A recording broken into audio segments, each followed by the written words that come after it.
I want you to picture a scenario. Your heart rate spikes. Your palms start to sweat. You were sitting in a room, maybe it's a conference table at work, or maybe you're at a dinner party with a group of friends you genuinely care about, or, maybe you're just grabbing coffee with a colleague. Right. And the person across from you proposes an idea, and you realize in that exact terrifying fraction of a second that you fundamentally entirely disagree with them. Oh, yeah. We've all been there. You just know the idea is a disaster. You know they are objectively wrong, but you sit there absolutely frozen. And why? Because you realize you lack the exact words to express your disagreement without sounding like a total jerk. Exactly. It's paralyzing. Right. Navigating how to get the thoughts out of your head and into the air feels less like a conversation and more like, walking through a minefield blindfolded. It is a visceral, universal human experience. And the freeze you are describing, that sudden physiological panic, it isn't about a lack of intelligence or courage. It is, at its core, a neurological communication breakdown. Like, when we are in our absolute comfort zone, surrounded by people who think exactly like we do, we navigate arguments effortlessly. Oh, yeah, sure. It's easy. But the moment the stakes change, or we find ourselves operating in a slightly different cultural or, linguistic context, disagreeing suddenly registers to the human brain as incredibly dangerous. You literally feel like you might accidentally start a war over a lunch reservation. Yes. And that is exactly our mission for today's deep dive. We are exploring the art and the science of disagreement. We are going to take the source material you provided, which breaks down how we navigate conflict across different levels of linguistic complexity, and we are going to really look under the hood. I love that. Because we aren't just learning vocabulary today. By analyzing the precise phrases we use to argue, we are actually decoding human psychology, evolutionary biology, and large-scale societal behavior. Because the way we argue inherently reflects the way our brains are wired to process reality. We are going to systematically unpack this. We will look at the absolute foundation of interpersonal conflict.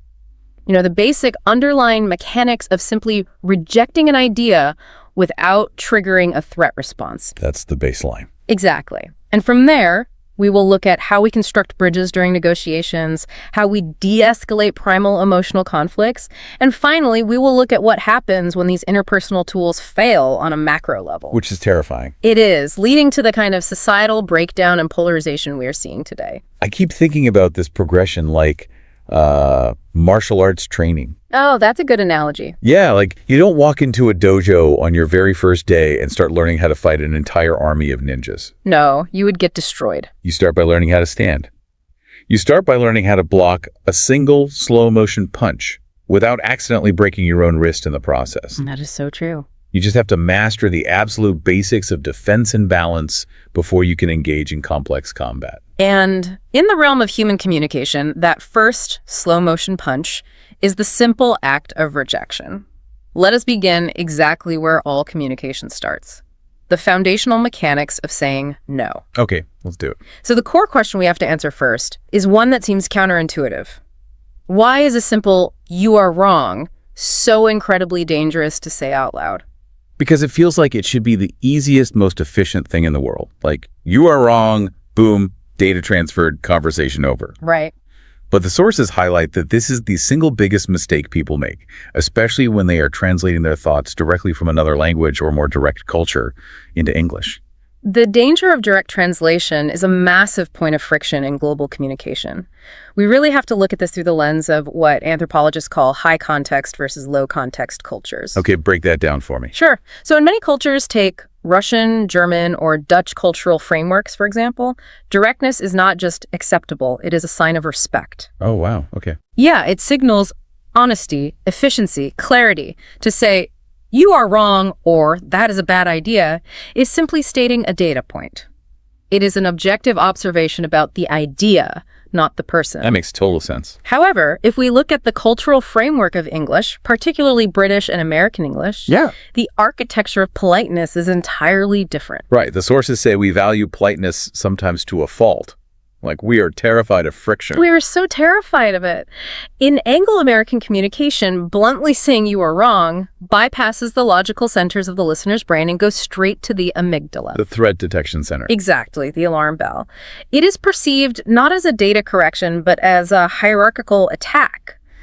The listener's brain interprets it as, you are lowering my social status. Oh, man. So it's personal instantly. Instantly. And because of that cultural premium on avoiding status threats, we cannot just state a rejection plainly. We have developed linguistic shock absorbers. We have to construct what we can call a verbal cushion. Verbal cushion. I like that. So instead of saying you were wrong, which triggers the amygdala alarm bells, the absolute baseline phrase we are taught to use is, I don't agree, or simply, I disagree. Right.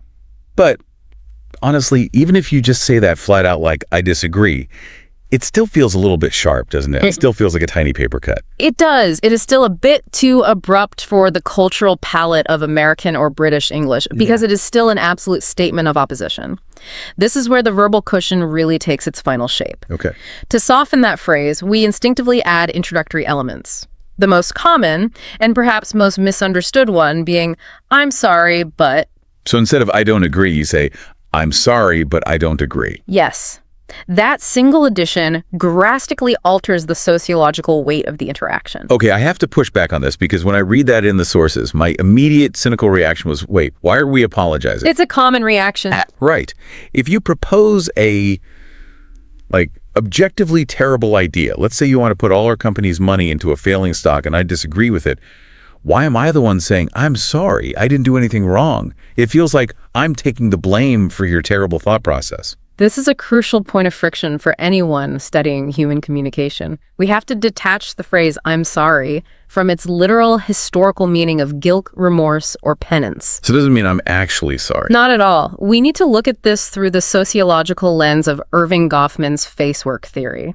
Goffman posited that in every social interaction, we are constantly trying to maintain our face, our public self-image. Okay. When you reject someone's idea, you are inherently threatening their face. You are threatening their competence. You're making them look bad in front of the tribe. Exactly. So in specific context, when you say, I'm sorry, but I don't agree, you are not apologizing for making a mistake. You are not admitting fault.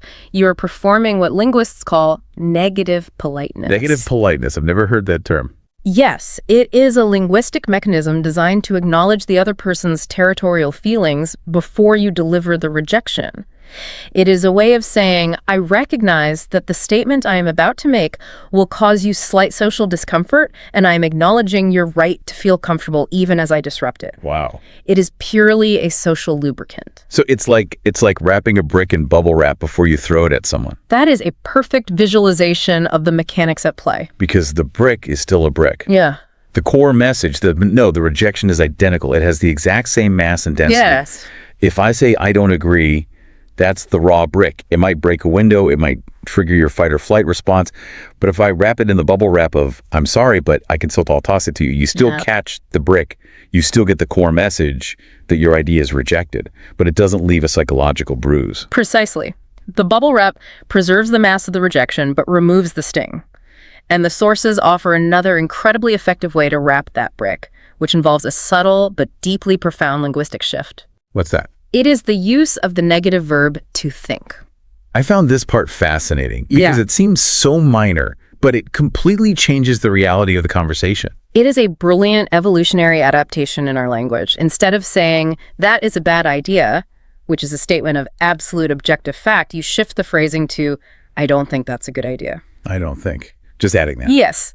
In linguistics, this is related to something called epistemic modality. Epistemic modality. Okay. It is how we express our degree of certainty about a proposition. By introducing I don't think, you are completely changing the geometry of the argument.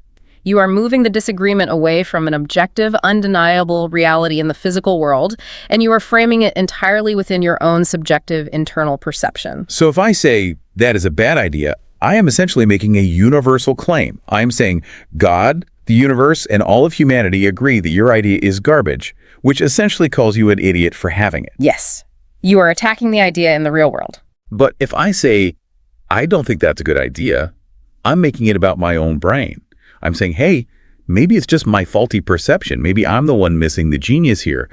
But I am personally not seeing the goodness in this idea. Exactly. You are providing the other person with an ego-saving exit ramp.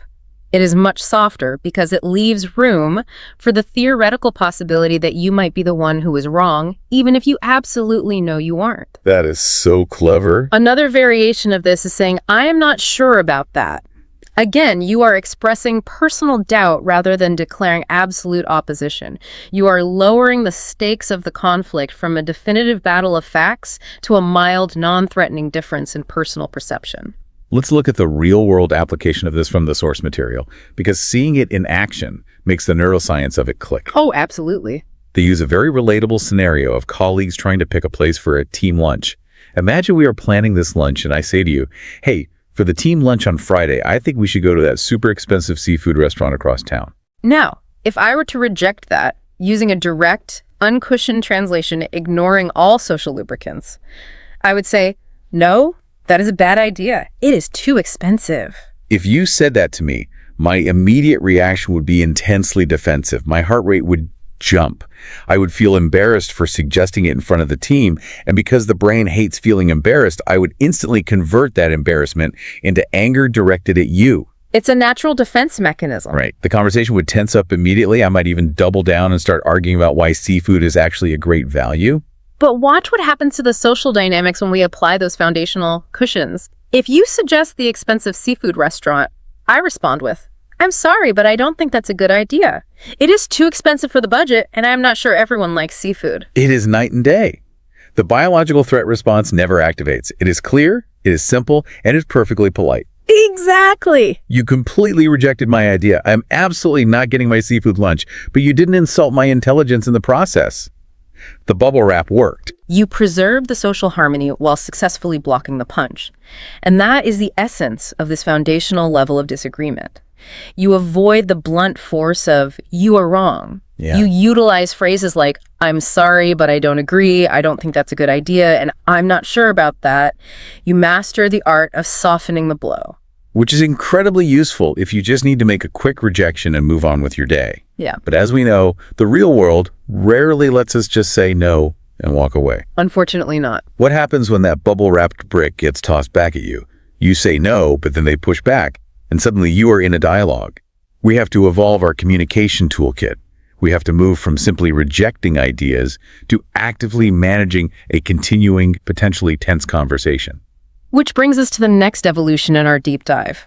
If the first phase was just about surviving the initial punch, this next phase is about building a bridge between two opposing viewpoints. Okay, I like the bridge metaphor. And to construct that bridge, we have to master the psychological art of validation and negotiation. Validation. This is where we get into the infamous yes, but strategy. When you find yourself in a back and forth discussion, you cannot simply keep throwing padded rejections. You must actively acknowledge the other person's perspective before you introduce your counterargument.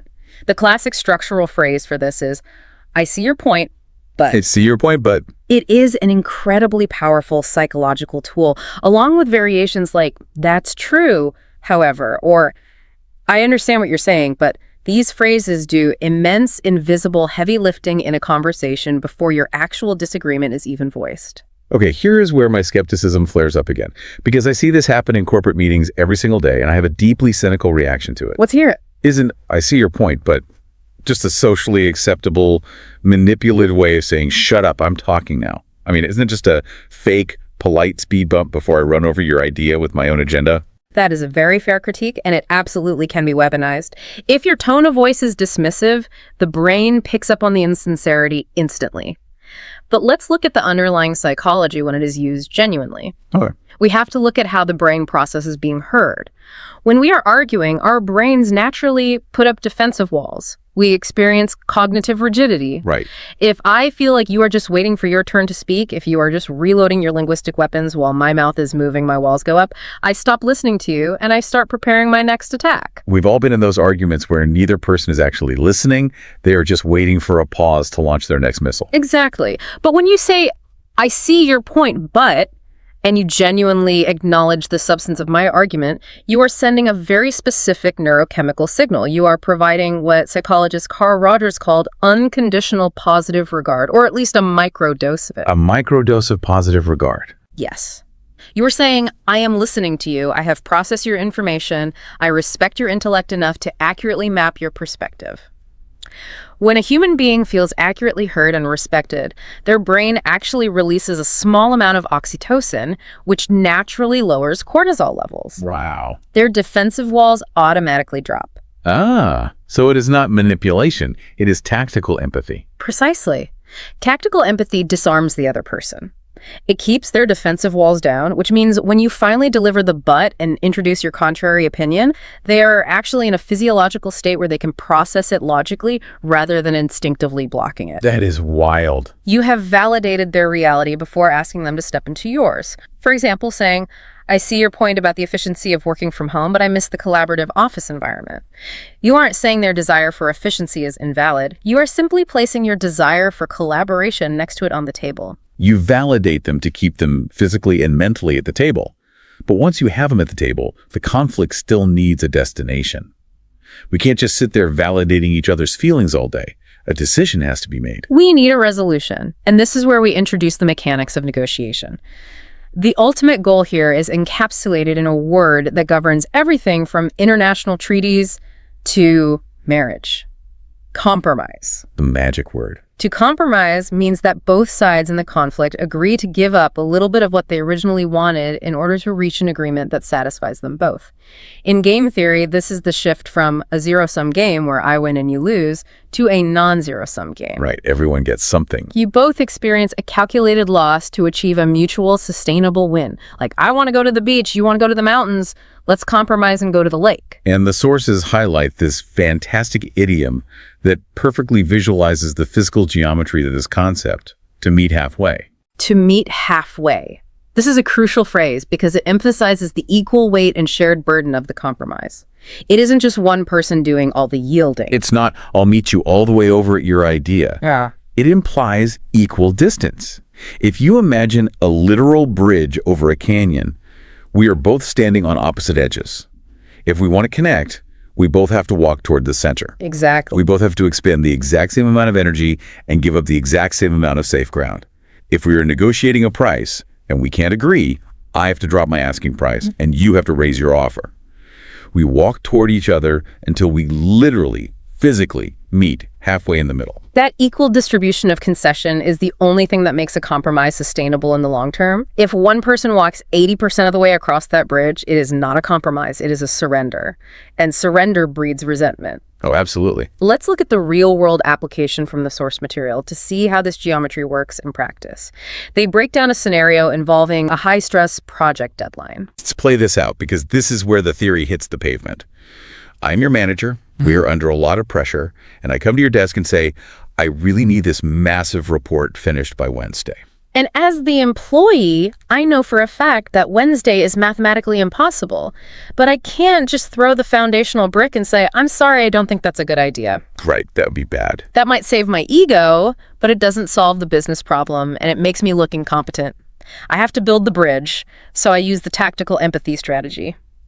I see your point, and I know the client is urgently waiting, but Wednesday is impossible because I have 3 other massive projects. Now, as the manager, my initial instinct might be to pull rank because I didn't get a yes, but because you validated my urgency, you proved you understand my stress, I stay engaged, my walls don't go up, but I still need the work done.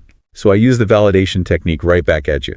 I understand what you're saying about your workload, but we will lose this client if we don't deliver something. And then I initiate the geometry of agreement. Can we meet halfway? What if you just give me a rough first draft on Thursday morning? And there is the synthesis. The Wednesday finalized report was the manager's extreme. The impossible workload resulting in no report was the employee's extreme. The Thursday morning rough draft is the bridge. It perfectly embodies meeting halfway. Both sides gave up something, the manager gave up a day of time, and the polish of a final draft, the employee took on extra pressure and rearranged their schedule to reach a functional resolution. We both walked to the center of the bridge. We successfully navigated a polite, logical workplace negotiation. But what happens when that meet me halfway bridge collapses? That's where things get really interesting. What happens when the stakes are so personal or the history is so deep that conceding even an inch feels like a profound betrayal of your own values? That is when we abandon polite workplace negotiation and hit primal emotional friction. This requires a massive shift in our analytical framework. When arguments get hot, we can no longer rely on polite cushions and logical compromises. The brain is no longer operating in the prefrontal cortex. It is operating in the limbic system. We're in fight or flight. Yes, we actually need tools to step outside the argument and analyze the nature of the friction itself while we are experiencing it. We have to become conflict psychologists in real time while our own hearts are pounding. Precisely. And the first step in this highly volatile phase is identifying the root source of the friction. The sources introduce a very vivid, ancient idiom to describe a recurring, heated topic that defies logical compromise. A bone of contention. A bone of contention. The sources define it as a topic that always, without fail, causes a fight between two specific people. Like, money is a major bone of contention in their marriage. They argue about it every single week. Yeah. And this analogy is just so visceral to me because when you say bone of contention, you aren't picturing two scholars in tweed jackets politely debating a spreadsheet over tea. You're picturing two dogs. It is an incredibly primal image rooted in evolutionary biology. You picture two starving stray dogs in an alleyway. Their teeth are bared, the hair on their backs is standing up, and they are snarling, fighting to the death over a single dirty bone. It perfectly captures it. It captures the instinctual nature of these deeply rooted disagreements. When a couple fights about money for the 100th time, or siblings fight about a childhood grievance, it's not a logical debate about arithmetic anymore. It's instinctual. It is a fight for survival, for security, for core identity. It is a literal bone that they are trying to rip from each other's jaws. That evolutionary perspective is vital here. When you are dealing with a bone of contention, when the fight is tethered to core identity or survival instincts, logical compromise fails entirely. You cannot simply meet halfway on deeply held personal values, moral frameworks, or historical resentments. Telling someone to compromise on their core identity is like telling a starving dog to just eat half the bone. It goes against every survival instinct. So what do you do when the bridge is completely impassable? This brings us to a remarkably mature, highly demanding cognitive tool: agreeing to disagree. Let's just agree to disagree. We hear it all the time. It sounds like a bumper sticker, but it is actually agonizingly hard to execute in the heat of the moment. It is exceptionally difficult because it requires a massive cognitive override. The psychology behind agreeing to disagree requires the prefrontal cortex, the logical, forward-thinking part of the brain, to overpower the amygdala. The amygdala wants to win. It wants to survive. When you use this phrase, you are recognizing, in real time, that the human relationship with the person sitting across from you is fundamentally more valuable than the short-term dopamine hit of winning the argument. It's like pulling the emergency brake on a speeding train right before it goes off a cliff. You have to swallow your pride, look at the other person, and accept that you are never going to convert them. We are never going to have the same political views. We are never going to have the same religious beliefs. So let's just agree to disagree. It means nobody wins the argument, but the relationship doesn't die either. You are consciously choosing to halt the debate to preserve the social bond. Both parties mutually agree to lay down their weapons. Now, this phase also explores a completely different style of arguing. What happens when the argument isn't a primal fight over a bone, but rather an intentional intellectual exercise? Oh, like when we introduce conflict on purpose. Yes. What happens then? The great conversational disruptor. Playing devil's advocate. To play devil's advocate, this is a fascinating concept with a rich history. It describes the act of arguing a point you don't necessarily believe, simply to test the strength of the opposing idea, to expose flaws, or sometimes just to make the debate more rigorous. Right. Like, I actually agree with your business plans, but let me play devil's advocate for a minute. What happens to our supply chain if a global pandemic hits? Exactly. Okay, I have a big question about this one because I see this weaponized constantly. Oh, it definitely is. Isn't playing devil's advocate just a sneaky way to introduce negative, toxic ideas without taking the social blame for them? Like, if I want to tell you your idea is fundamentally stupid, but I don't want you to get mad at me, I just say, hey, I'm just playing devil's advocate here. But isn't your idea doomed to fail? It feels like a linguistic shield for cowardice. That is a very astute observation. It can absolutely be used as a linguistic shield for plausible deniability. But to understand its true value, we have to look at its origin. Where does it come from? The term literally comes from the Catholic Church. In 1587, Pope Sixtus V established an official position called the Advocatus Diaboli, or the promoter of the faith. No way. Yes. When someone was being considered for sainthood, It was this person's literal job to argue against the canonization.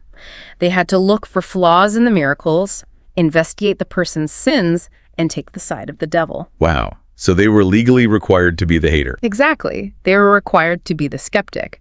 Not because they actually thought the person was evil, but because the church knew that if an idea, in this case, sainthood, could not survive rigorous, brutal questioning, it was not a sound idea. That is incredible. When you invoke the devil's advocate in a modern meeting, you are putting on that historical mask. You are stepping outside of yourself and adopting a persona. You are saying, don't be mad at me. I am merely an actor playing a role to stress test your theory. It's like putting on a mask so you can throw rocks at a window to see if the glass is bulletproof without getting arrested for vandalism. In a positive application, it is an essential analytical tool. It forces a group to confront potential weaknesses, cognitive biases, and blind spots that polite agreement might have glossed over. It introduces necessary friction without personal animosity, provided the mask is worn honestly. It separates the idea from the ego. But whether you are fighting over a primal bone of contention or just intensely playing devil's advocate, once the friction is over, there's usually some collateral damage. The adrenaline takes a while to fade. It does. And this brings us to the final concept in this heated phase, dealing with the aftermath. When a conflict has run its course, it leaves a physiological and psychological residue. The sources highlight a wonderful idiom for dealing with this: clearing the air. Clear the air. Like, hey, things have been really weird between us since that argument on Friday. Can we grab a coffee and clear the air? This phrase perfectly captures the physical sensation of unresolved conflict, what psychologists call allostatic load, the wear and tear on the body from chronic stress. After a tense argument, there is a lingering atmospheric pressure in a relationship. It feels heavy. The room literally feels heavy. It feels foggy. Your nervous system is still slightly on edge around that person. To clear the air is the act of having an honest, transparent conversation, explicitly designed to remove that tension, blow away the fog, and signal to both nervous systems that the threat is gone. It's like opening the windows after a massive thunderstorm. The lightning is done, the thunder is gone, the rain is stopped, but it's still incredibly humid and oppressive inside the house. Yeah, that sticky feeling. You have to consciously walk over, open the windows, and let the fresh breeze pull the stagnant air out so you can breathe normally again. It takes intentional work to clear the air. The humidity doesn't just disappear on its own. And doing that intentional work requires all the skills we've discussed so far: cushioning, validating, compromising, and prioritizing the long-term relationship. Which leads us to a critical transition in our deep dive. Okay. We have navigated polite lunches, we have negotiated complex deadlines, and we have survived heated, primal personal fights. We have mastered interpersonal communication. But what happens when we zoom out? What happens when these communication tools fail, not just between two people in a coffee shop, but on a massive societal level? This is where we leave the realm of personal arguments and enter the modern cultural and political landscape. We are looking at a society that is fundamentally breaking down because it has forgotten the mechanics of how to disagree. The sources make a pretty chilling statement here. They argue that today, our society is defined not by what we agree on, but by how catastrophically poorly we disagree with each other. We aren't just having arguments anymore. We are experiencing a massive cultural breakdown. It's a systemic failure. And the first major diagnostic concept they use to explain this is polarization. Polarization is the death of the middle ground. In social sciences, it describes the dividing of a society or network of people into two completely contrasting extreme viewpoints, with the moderate center hollowing out entirely. It's fascinating how a word from physics and magnetism has become the defining noun of our culture. When a magnet is polarized, everything rushes to the extreme opposite ends, the North Pole or the South Pole. There is no magnetic force in the middle. The center is a void. That's a great way to picture it. And that is exactly what is happening to our discourse. You cannot just lean slightly one way or another on a topic. The social dynamics force you to the absolute edges. And this brings up the architectural question of the century. Why are we so polarized? How did we all get pushed to the edges?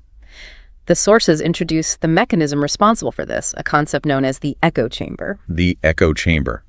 We hear this phrase constantly, usually in relation to social media algorithms, but taking a moment to actually dissect the physics of the metaphor is terrifying. Let's dissect the architecture of isolation. What actually happens in an echo chamber? Well, physically, if you walk into a literal echo chamber, It's an enclosed, hermetically sealed space with hard, reflective walls that bounce your own voice back at you. Right. In a societal sense, it's a curated environment, often algorithmically designed, where a person only encounters information, news, or opinions that perfectly reflect and reinforce their own existing beliefs. You shout your opinion into a digital room, and your own opinion, completely devoid of any dissenting voices, simply echoes back at you, louder and louder. And dissenting, meaning disagreeing. In an echo chamber, the foundational phrase, "I don't agree," is treated as an act of treason. The devil's advocate is banished. There is no intellectual friction. There is only endless algorithmic validation. You are surrounded by a chorus of digital and human voices telling you that you are absolutely, unquestionably right about everything. Which, biologically speaking, feels amazing. Oh, it's a constant drip of dopamine. It's incredibly comfortable, but it is fundamentally delusional. Because what happens when someone who has lived inside an echo chamber for years is finally exposed to the outside world? What happens when they are presented with undeniable objective facts that prove their echoed beliefs are completely wrong? Logically, you would assume they would look at the new data and change their minds.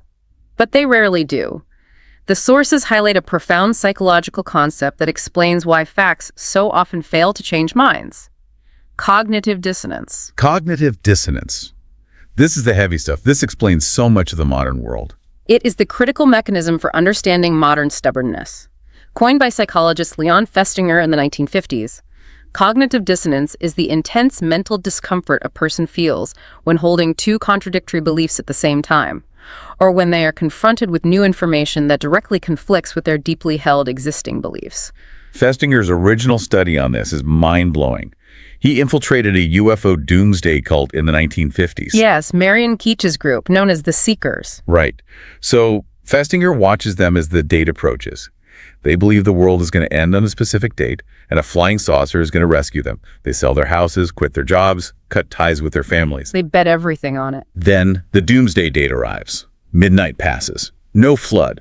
No flying saucer. The prophecy completely fails. Objective reality proves them 100% wrong. Logically, you'd think they would say, wow, we made a huge mistake. Let's go home. But the cognitive dissonance, the pain of admitting they threw their lives away for nothing was too intense. The brain literally cannot process that level of paradox. Modern fMRI scans show that when our core beliefs are challenged, the exact same regions of the brain light up that process, physical pain and threat, like the amygdala and the anterior insula. Wait, so it is actual physical pain? It is. The brain treats an attack on a core belief exactly like a physical attack on the body. That is wild. Precisely. Well, And to resolve this intense discomfort, the brain has to make a choice. It either has to do the extremely painful, humbling work of admitting, I was wrong, my reality is flawed, or it takes the neurologically cheaper path. It rejects the new facts, rationalizes away the evidence, doubles down on the original belief, and retreats back into the comfort of the echo chamber. In the case of the UFO cult, they simply decided their prayers had saved the world, and they became even more radicalized in their beliefs. I marvel at the human brain's defense mechanisms. Because rather than just enduring the temporary sting of saying, oh, I was wrong, our brains find it literally less painful to completely reject objective reality. It's self-preservation. It's like putting your fingers in your ears, but at a deep neurological level. The facts are screaming at you, and your brain is just humming a tune so it doesn't have to hear them.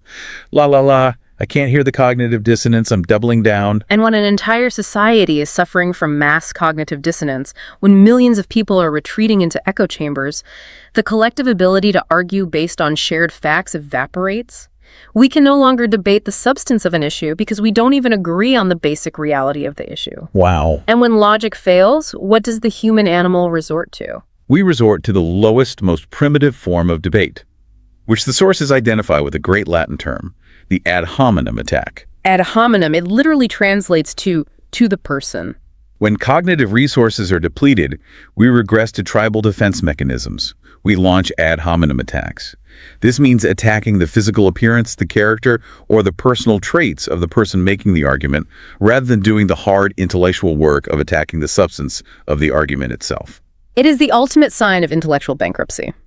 If I cannot dismantle your economic policy because I lack the facts or the cognitive capacity, I will simply call you ugly or unpatriotic or corrupt. It's just easier. Discrediting the messenger is neurologically much faster than dismantling a complex argument. And the overwhelming prevalence of the ad hominem attack in our media and politics is symptomatic of a larger disease. It brings us to what the sources call a beautiful, profound concept that is desperately missing from modern society. Nuance. Nuance. This is the missing ingredient. How do we define nuance in this context? Nuance is the ability to perceive and appreciate subtle differences, complexities, and shades of meaning. It is the cognitive capacity to tolerate ambiguity, to see the gray area in what has become a strictly black and white binary world. The gray area. That is where all the truth actually lives, isn't it? The source material provides this incredibly articulate sentence that perfectly summarizes our problem. It says, "We live in a binary world that demands we be 100% for or 100% against an issue. We have completely lost the capacity for nuance in our public discourse." Because nuance doesn't go viral. Nuance takes time to explain. It requires patience. When you lose nuance, you lose the ability to compromise. You can no longer meet halfway on the bridge because you don't even believe the other half of the bridge has a right to exist. That's depressing, honestly. You are polarized. You are sealed in your echo chamber, protected by the neurological painkiller of cognitive dissonance, throwing ad hominem attacks at anyone who dares to introduce a subtle shade of gray. This paints a pretty bleak picture of where we are. So, if algorithmic echo chambers, cognitive dissonance, and the total loss of nuance are the diseases of modern communication, wait, what is the cure? How do we elevate our discourse and fix this?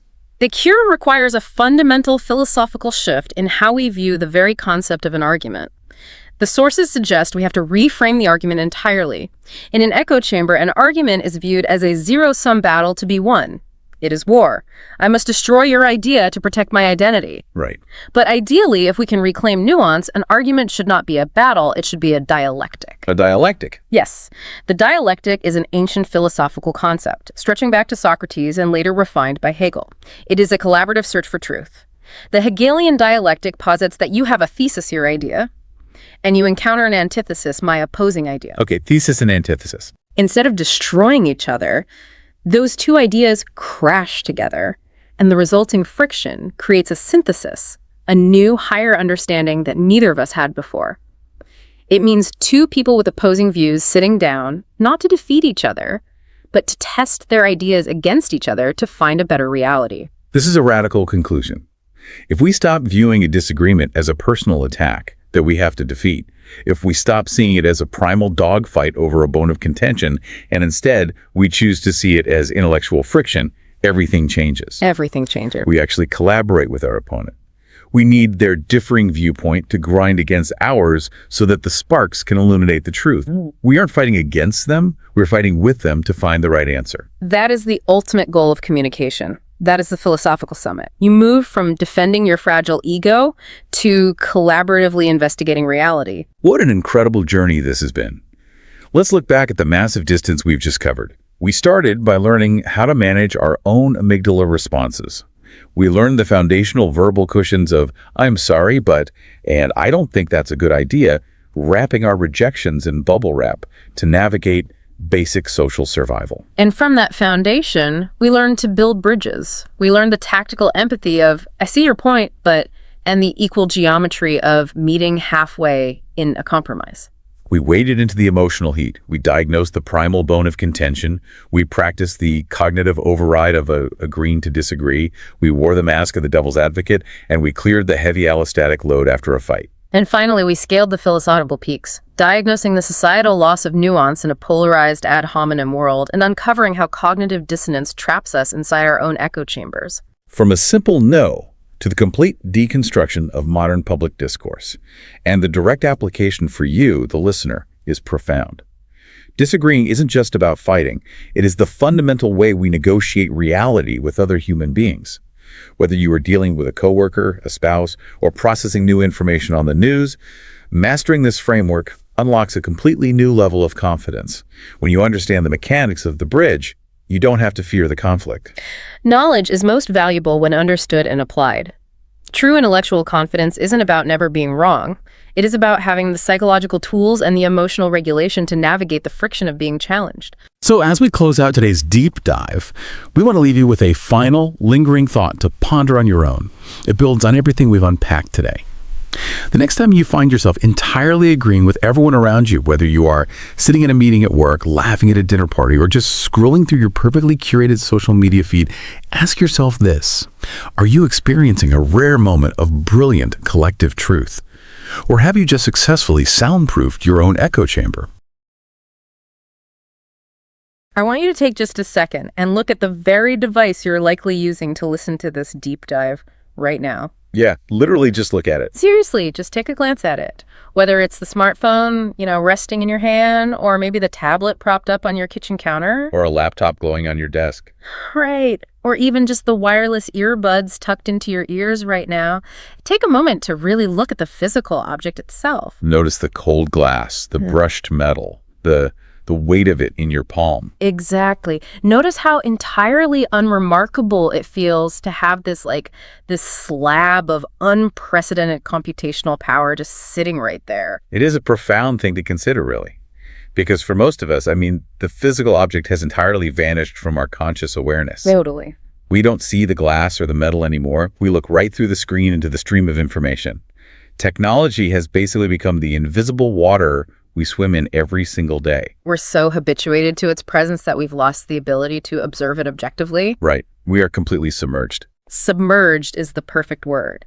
And because we are swimming in this invisible digital water, we rarely stop to think about how we actually talk about the water. The language we use. Yes, the language. And that is exactly what our mission is for today. Okay, let's unpack this. We are going to explore a completely fascinating progression of vocabulary. Which is based on a really interesting linguistic guide originally designed for advanced English learners, actually. Yeah, which makes it such a great source because it breaks things down so methodically. This isn't just an English lesson, though. Not at all. No, we are decoding a roadmap of human psychology here. We're going to explore how the language we use to describe our digital habits acts as a mirror. A mirror reflecting our evolving and, let's be honest, often highly problematic relationship with the digital world. Yeah, highly problematic is an understatement. We're moving from simple, rudimentary physical descriptions of what we're doing all the way into, deep psychological and sociological territory. What's fascinating here is that language is never accidental. The words we collectively settle on to describe a new phenomenon, they reveal the underlying reality of how that phenomenon makes us feel. Which is wild to think about. Right. What we're going to trace today is how our vocabulary scales in complexity, exactly as our psychological entanglement with technology deepens. So start simple. Exactly. We start with the basic building blocks of time and space, just learning how to exist in the digital realm. But as our habits intensify, the language mutates. It gets darker. Much darker. It becomes more abstract and deeply revealing about how technology is fundamentally rewiring human behavior, our anxiety levels, and even our social structures. So before we can begin to philosophize about the internet or algorithms or the attention economy, we really have to establish the foundational ways we describe our digital presence. The basics. Right, we have to look at the basic mechanics of time and space online. Let's look at the absolute ground floor of how we talk about our tech habits. At the most fundamental level, we rely heavily on the verb to spend. But the grammatical pattern we lock into is what really matters here. We use the structure, spend, plus time, plus a verb ending in ing.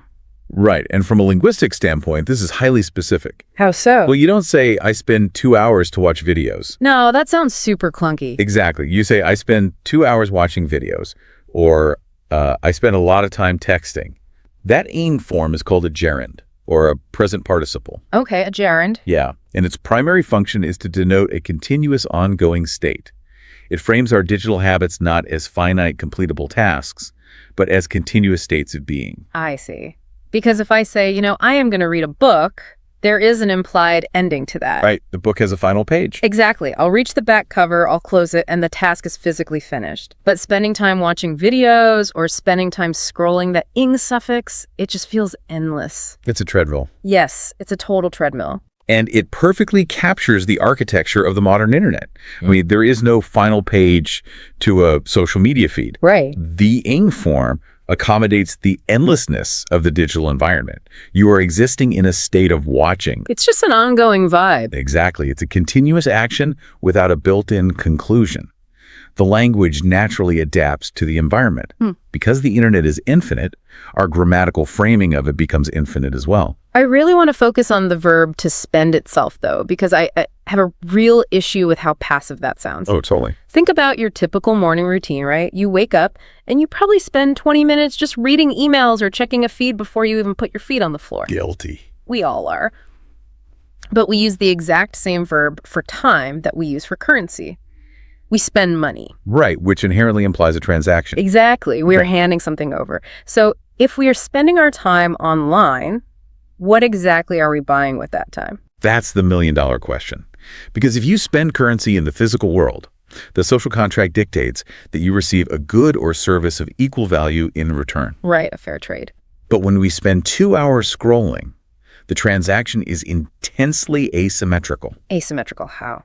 Well, we're handing over an irretrievable asset. Time is literally the only resource you can ever generate more of. Wow. Yeah. You are spending your finite lifespan, and what you're buying in return is often just a fleeting dopamine hit. Or like a momentary distraction. Exactly, or a temporary numbing of boredom. The verb spend acknowledges the transactional nature of the internet, but it hides the fact that the user is consistently getting a terrible return on investment. We are literally paying with our lives. Just, 20 minutes at a time, lying in bed, staring at a ceiling or a screen. It's a grim reality. It is. And that brings us to the spatial aspect of this foundation. We've talked about time, but what about the grammar of where we are? The prepositions. Right.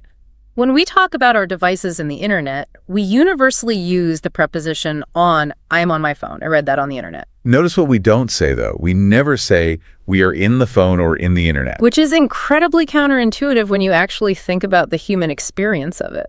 How do you mean? Well, I spend half my waking life with my mental energy completely, entirely absorbed by this device. Right. My consciousness is basically living inside this little glowing rectangle, but grammatically, I am never allowed to go inside it. This speaks to a fascinating psychological barrier that still exists between the physical human body and the digital world. Okay, tell me more about that. The preposition in implies immersion, containment, being physically enveloped by an environment. You are in a forest, you are in a house, you are in a swimming pool. Right, you're physically surrounded. Exactly, but you are on the internet. On implies a surface level interaction. You are floating on a digital current. You are skimming the top. Oh, like surfing, which is that classic early 90s internet term, right? Surfing the web. Precisely. You are balancing on the surface tension of the data stream.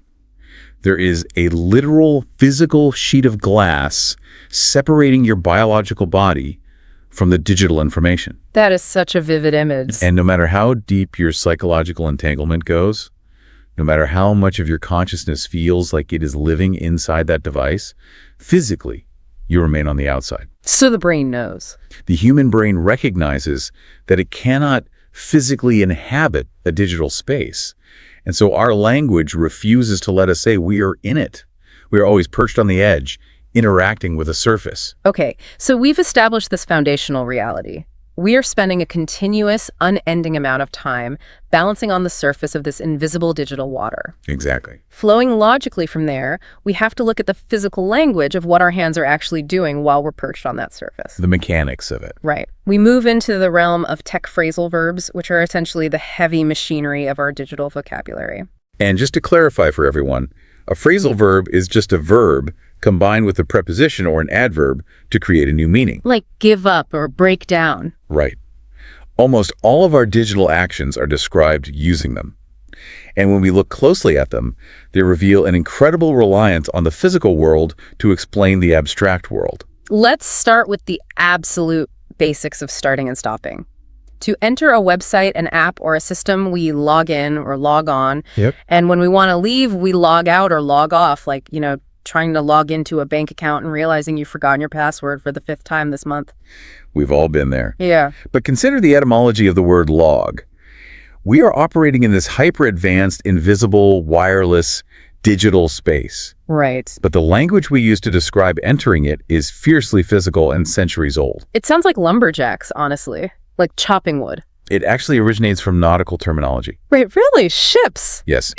Back in the 17th century, before electronic sensors, sailors needed to measure the speed of their ship. So they used a chip log, which was literally a physical piece of wood tied to a rope, and that rope had knots tied at regular intervals. Oh. They would throw the wood into the water and count how many knots slipped through their hands over a specific period of time. Oh my gosh, that's where the term knots for speed comes from. Exactly. Yeah. And the officer would record this speed, along with the day's events, in a physical book made of paper.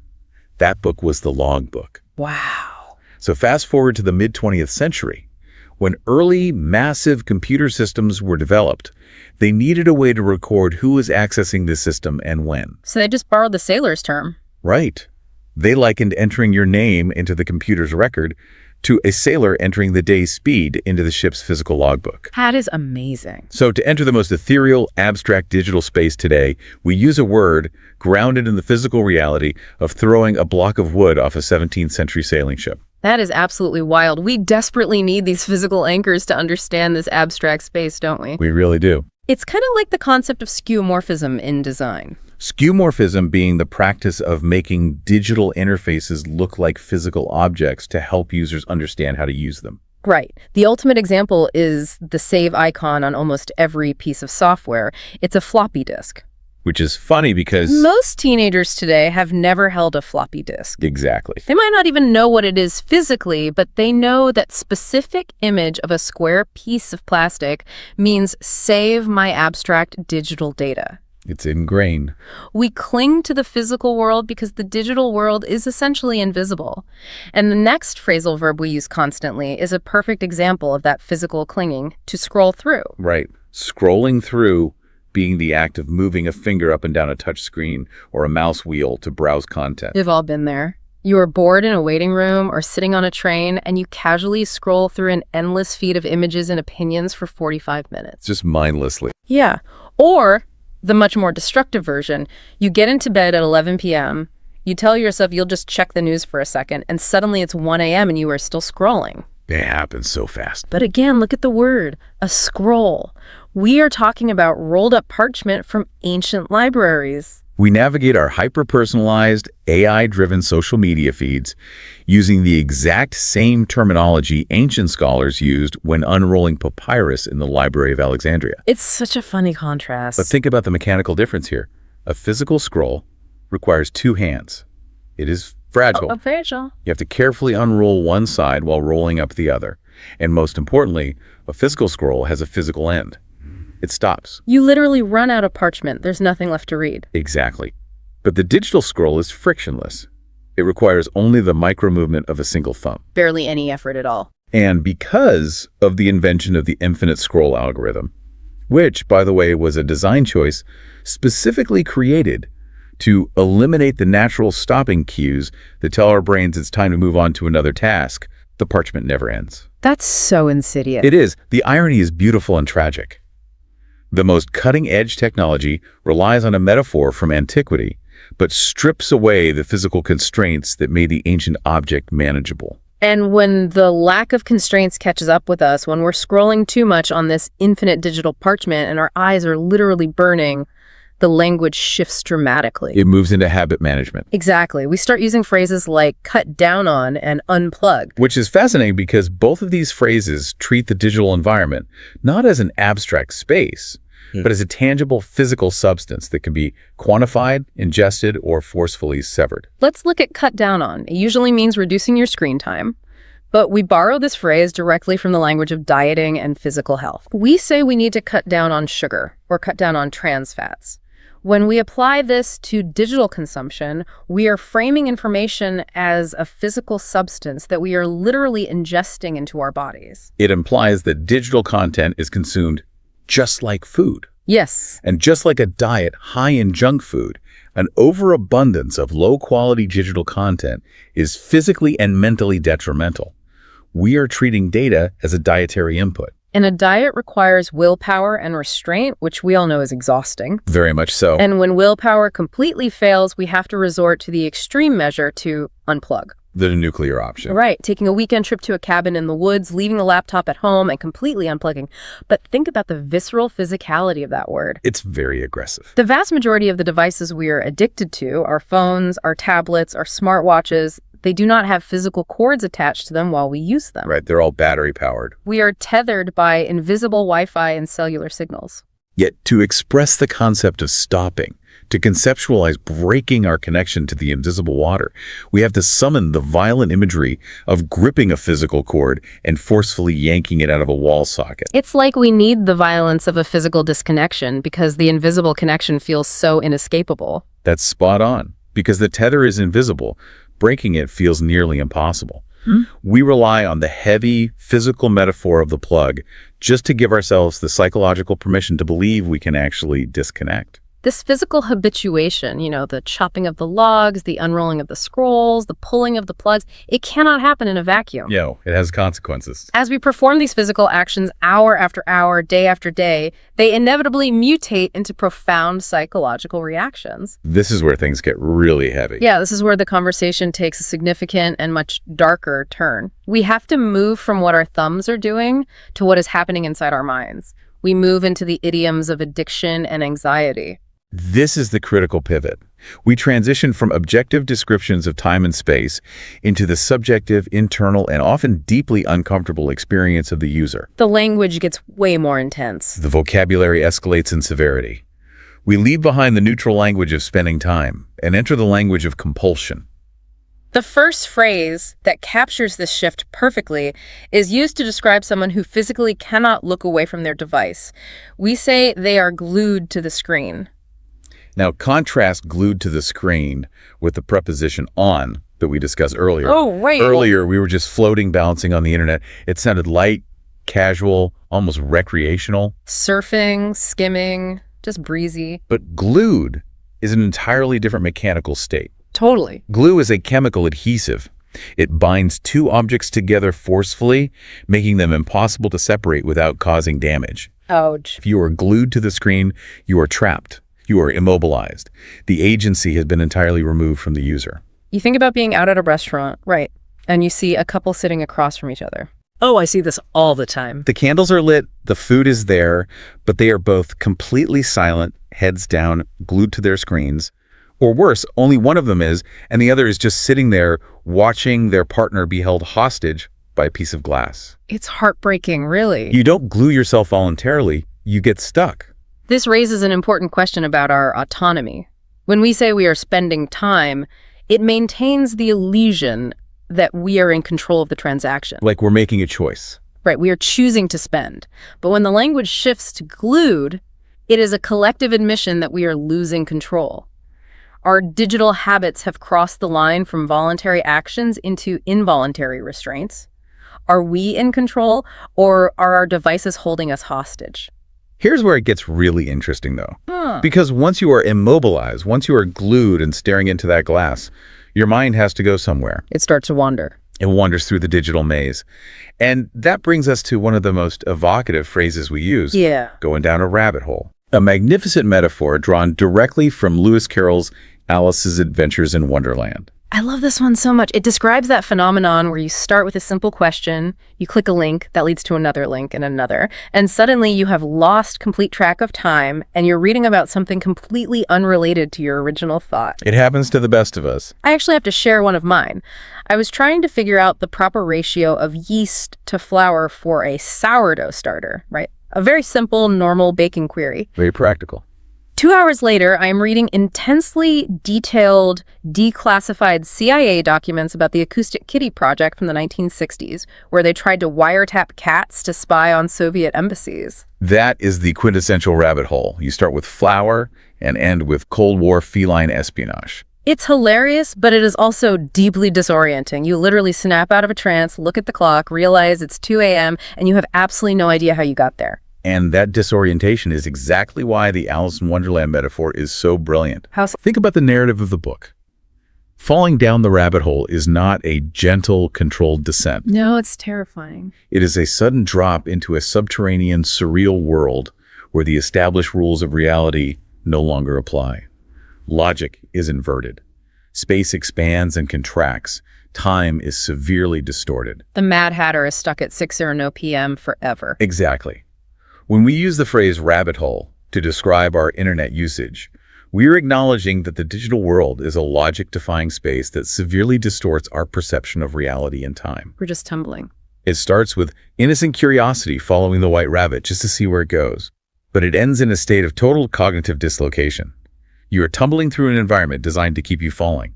And this tumbling, this constant immersion in the surreal, hyper-connected world triggers profound anxieties. Which brings us to the acronym that defined a generation. FOMO. Fear of missing out. Right. FOMO is generally defined as the anxiety of seeing friends or peers having fun, experiencing life or achieving milestones, and feeling a deep, agonizing sense of being left out. It's a powerful driver. It compels behavior. It is the anxiety that forces you to go to a crowded bar at midnight when you're physically exhausted, solely because the psychological pain of seeing the photos online the next day is worse than the physical pain of going out. But let's break down the mechanics of why it hurts so much. Yeah, please. Because why does seeing a picture of a dinner party you weren't invited to cause actual physical anxiety in the body? To understand the mechanics of FOMO, you really have to look at evolutionary biology. Okay, let's go back in time. Humans are inherently tribal, social primates. For tens of thousands of years, our survival depended entirely on our inclusion in the group. Right, safety in numbers. If you were separated from the tribe, if you missed the communal gathering, you were vulnerable to predators, starvation, and the elements. You died. So it was literal life or death. Our brains developed an incredibly powerful, hardwired panic response to social exclusion. When you feel left out, your amygdala, the fear center of the brain, signals the release of cortisol, the stress hormone. It is a biological alarm system. So feeling left out was literally a life or death threat for primitive humans. Exactly. Now bring that ancient neurological hardware into the 21st century. Social media provides a constant 247 high-definition broadcast of every single gathering, vacation, promotion, and party happening on the planet that you are not currently attending. It's too much for the brain to handle. It takes an evolutionary survival mechanism and triggers it relentlessly, hundreds of times a day. It just weaponizes our biology against us. The acronym FOMO trivializes it, I think. We say it casually like, oh, I have FOMO. Yeah, like it's a joke. But what we are actually describing is a profound, socially induced anxiety disorder mediated by a digital screen, causing constant spikes in cortisol levels. Our brains are essentially perceiving social death every time we scroll through a feed on a Friday night. Oh my gosh, social death. When you lay it out like that, the immobilization of being glued, the surreal disorientation of the rabbit hole, the biological panic attacks of FOMO, it is completely logical that the vocabulary responds with a drastic medical solution. The cure. Right.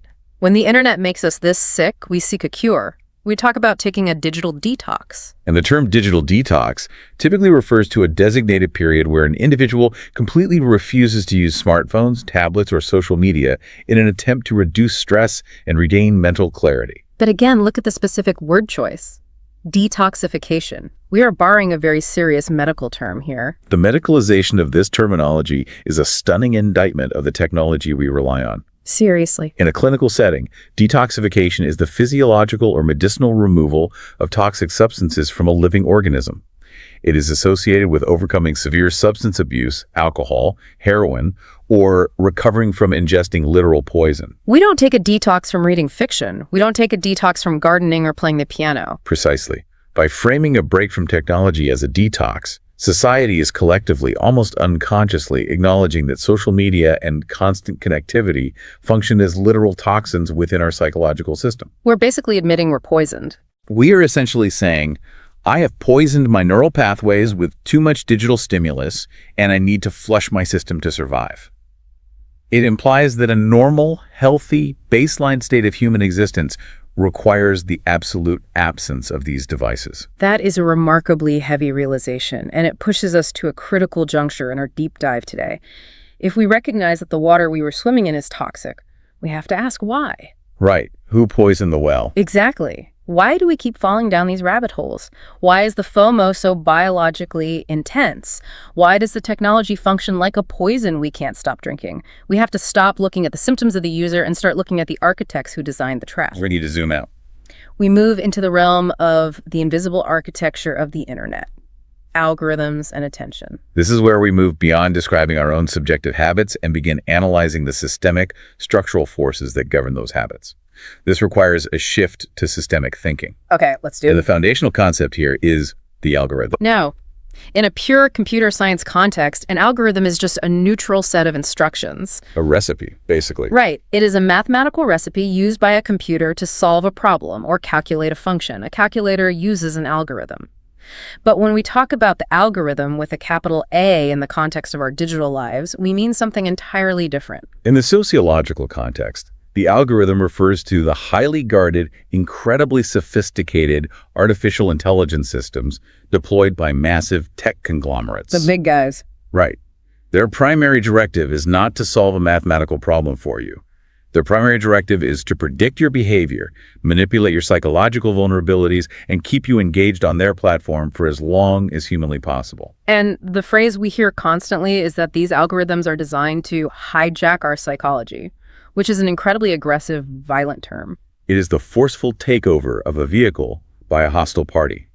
By using the term hijack, we expose the fundamental adversarial relationship between the user and the platform. We are constantly battling the algorithm. Yes. You are not a passenger enjoying a scenic ride. Your cognitive faculties are being taken over by force. But how do they actually do it? I mean, how do lines of code hijack a human brain? Let's get into the mechanics of it. It relies heavily on principles pioneered by behavioral psychologist B.F. Skinner, specifically the concept of variable ratio reinforcement. Okay, variable ratio reinforcement. Break that down for us. Think of a slot machine. If you pull a lever and get a reward every single time, you quickly get bored and walk away. Because it's predictable. Right, and if you never get a reward, you also walk away. But if the reward is unpredictable, if you never know whether the next pull of the lever will yield a massive jackpot or absolutely nothing, your dopamine system goes into overdrive. It creates a compulsion loop. Exactly. The algorithm operates your social media feed like a slot machine. Every time you pull the digital lever, you might see something incredibly funny, deeply enraging, or highly relevant to your interests. Or you might just see an ad for socks. Or you might see something boring. Because the reward is variable, your brain keeps pumping dopamine, anticipating the next hit. Furthermore, the algorithm is constantly harvesting data points to refine this manipulation. Oh, this is the scary part. It tracks your dwell time, how many milliseconds you hover over an image before scrolling past. It tracks your tap speed, the time of day you are most vulnerable, the specific trigger words that cause your heart rate to spike. It literally knows my psychological vulnerabilities better than my therapist does. Because it has billions of data points on you. It uses this data to dynamically alter your feed in real time, feeding you the precise sequence of content required to keep you glued to the screen. It's terrifying. We are in an asymmetric trench war against server farms, running predictive models whose only metric of success is maximizing our time on screen. So what does this all mean? Why the war? Why do these massive trillion-dollar companies want my specific time so desperately? What is the point of keeping me scrolling at 2 a.m.? Follow the money. Exactly. This brings us to the economic engine driving the entire system, the commodification of attention. A commodity is a basic good used in commerce that is interchangeable with other goods of the same type.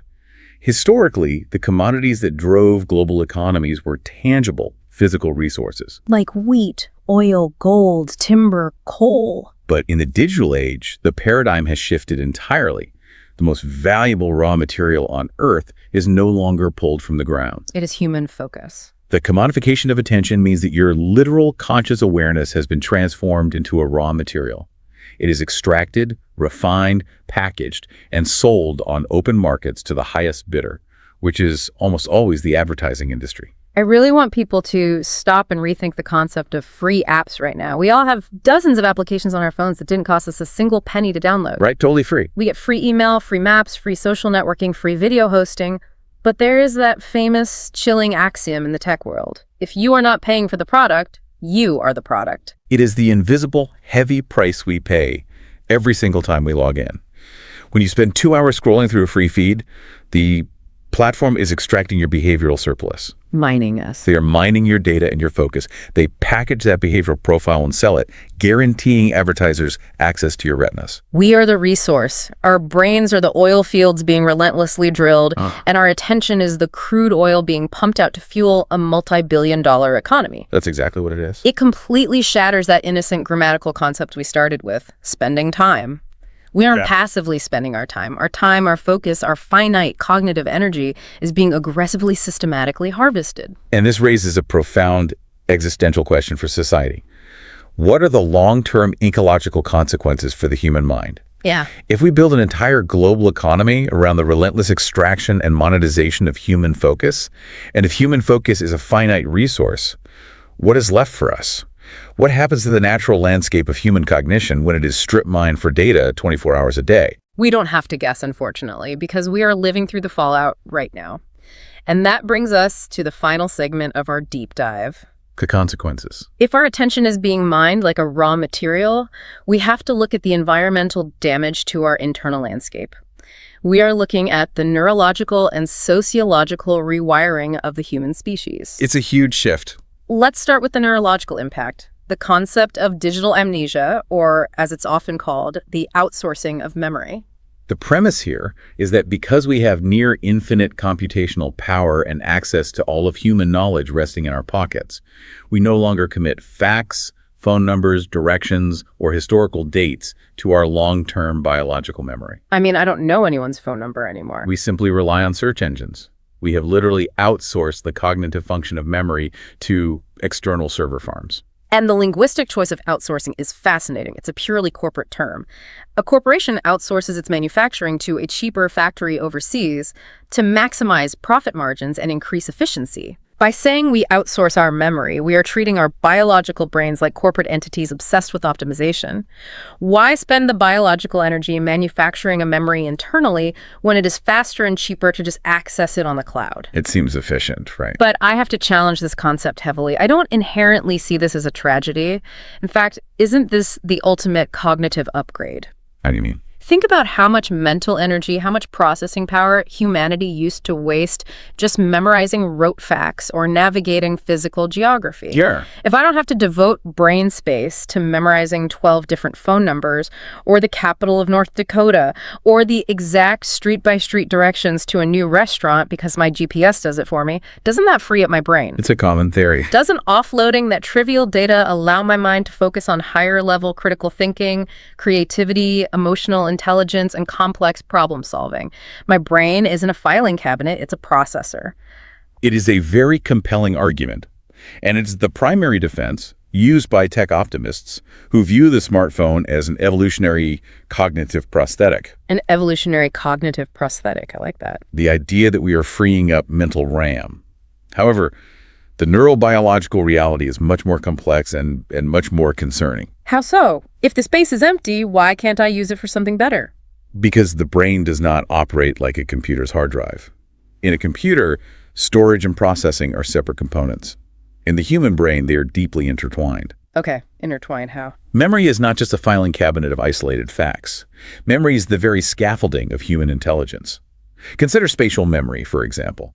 When you learn to navigate a city without GPS, you are engaging your hippocampus. Right. Famous studies on London taxi drivers who have to memorize the complex layout of the entire city show that their hippocampi actually grow larger and denser. They are building robust neural pathways. Oh, wow. So the act of remembering physically builds the brain. Yes.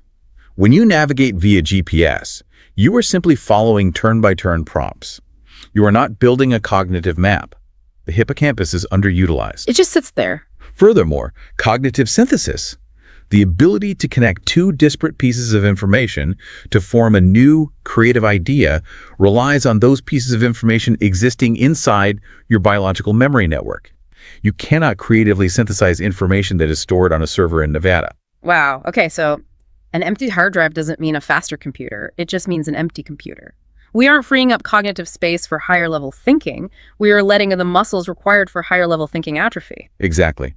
If digital amnesia means we rely entirely on external servers, we lose the internal context required for deep intellectual synthesis. We just become shallow. We know exactly where to find the information, but we lack the internal web of knowledge to understand what the information actually means. We become superficial processors of data rather than deep containers of wisdom. That is deeply unsettling. But as concerning as the neurological atrophy is, the sociological impact is arguably an absolute emotional tragedy. Yes, the social side is devastating. We move from the outsourcing of our memory to the outsourcing of our intimacy. The final concept we need to unpack is parasocial relationships. A parasocial relationship is defined as a completely one-sided psychological bond where a person expends immense emotional energy, time, and interest on a public figure. Like a YouTuber or an Instagram influencer. Exactly. A podcaster, a celebrity. And this person is completely unaware of their existence. Yeah. It creates a powerful yet entirely fabricated illusion of intimacy. If we connect this back to what we discussed earlier about FOMO and our deep evolutionary need for social connection, parasocial relationships are the ultimate culmination of the algorithm hijacking our biology. They absolutely are. We are hardwired to form bonds. We are wired to seek out human faces, to make eye contact, to empathize with the tone of a voice. The algorithm understands this biological imperative perfectly. And so it feeds us a constant, unending stream of highly curated conversational content. You watch a vlogger looking directly into the camera lens. They speak in a casual, intimate tone. Like they're talking just to you. They say, "Hey guys, I missed you." They share vulnerable stories about their personal struggles. They show you their bedroom. They tell you what they had for breakfast. And your primitive brain, processing these visual and auditory cues of eye contact and vulnerability, registers that person not as a broadcast entity, but as a friend. The neurological pathways for friendship are activated. You begin to expend the emotional currency of a real relationship. You feel fierce loyalty toward them. You defend them in the comments. Right. You feel genuine joy when they succeed, and you feel actual sorrow when they experience a hardship. But the transaction is a phantom. The relationship is a ghost. The person on the screen is utterly, fundamentally unaware of your existence on this earth. And why do we do it? Why do millions of people invest their emotional lives into ghosts? Because the illusion of intimacy is significantly easier than the friction of real human connection. It is the path of least resistance. A real human relationship is incredibly demanding. It takes so much work. It requires compromise, patience, emotional regulation, and vulnerability. Real people are messy. They interrupt you, they disagree with you, they disappoint you, and they occasionally ask you to help them move furniture on a Saturday. The worst. But parasocial relationship demands absolutely nothing from you. The influencer on the screen never judges you, never argues with you, and never requires you to compromise your comfort.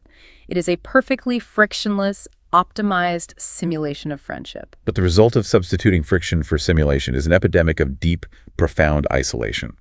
We are surrounded by this digital illusion of intimacy, gorging ourselves on the empty calories of parasocial connection while our actual social muscles atrophy. We sit at a dinner table, glued to our screens, watching a stranger's morning routine, feeling a profound connection to a ghost, while completely ignoring our partner or our child or our actual friends sitting 3 feet away from us in the physical world. It's the ultimate paradox. We are starving for intimacy, but we are too habituated to the algorithm to do the messy work of looking someone in the eye. We have traded the demanding reality of human connection for a perfectly curated simulation. And that is the ultimate tragedy of the attention economy. This linguistic journey has been phenomenal. I mean, it really proves that the words we use are the unconscious map of our reality. It is a mirror held up to our daily lives. Yeah. And the reflection is incredibly stark. Let's briefly recap the immense ground we have covered today. We started at the foundation, realizing that we are in a continuous state of spending our finite time balancing on the surface of the internet. And we explored the physical metaphors we cling to.